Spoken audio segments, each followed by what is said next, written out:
Brilliance Audio presents Rich Dad, Poor Dad, What the Rich Teach Their Kids About Money That the Poor and Middle Class Do Not, by Robert T. Kiyosaki. Performed by Tom Parks. The Beatles released the Sgt. Pepper's Lonely Hearts Club Band album on June 1, 1967. It was an immediate commercial and critical success, spending 27 weeks at the top of the albums chart in the UK and 15 weeks at number 1 in the United States. Time magazine declared Sgt. Pepper's a historic departure in the progress of music. It won 4 Grammy Awards in 1968, as well as Album of the Year, the first rock album ever to receive that honor. Rich Dad, Poor Dad was released 20 years ago, on my 50th birthday, on April 8, 1997. Unlike the Beatles story, the book was not an immediate commercial success. It was not a critical success. In fact, the book's release and the firestorm of criticism that followed was quite the opposite.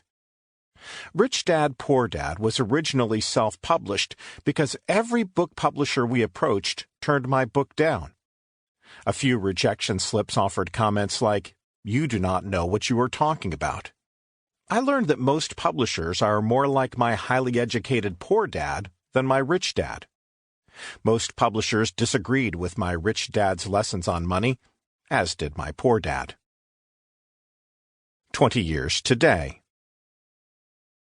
In 1997, Rich Dad, Poor Dad was a warning, a book of lessons about the future.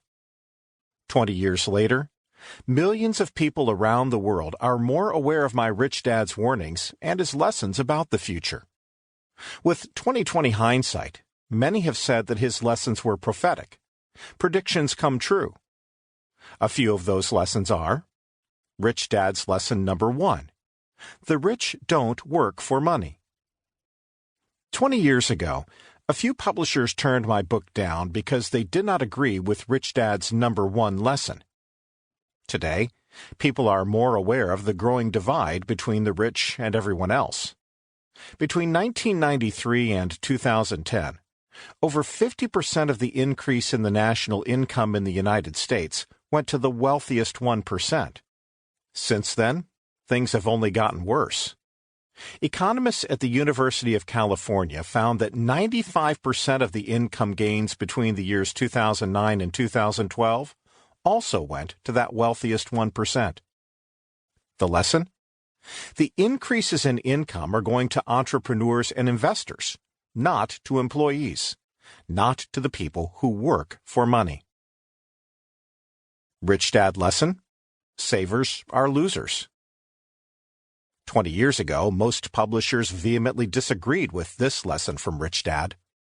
For the poor and middle class, saving money is a religion, financial salvation from poverty and protection from the cruel world. For many people, calling savers losers is like taking God's name in vain. The lesson? A picture is worth 1,000 words. Take a look at the chart provided in the bonus material of 120 years of the Dow Jones Industrial Average, and you will see why and how savers become losers. The charts show there have been 3 massive stock market crashes in the first 10 years of this new century. The first crash was the dot-com crash around the year 2000. The second and third crashes were the real estate crash of 2007, followed by the banking crash of 2008.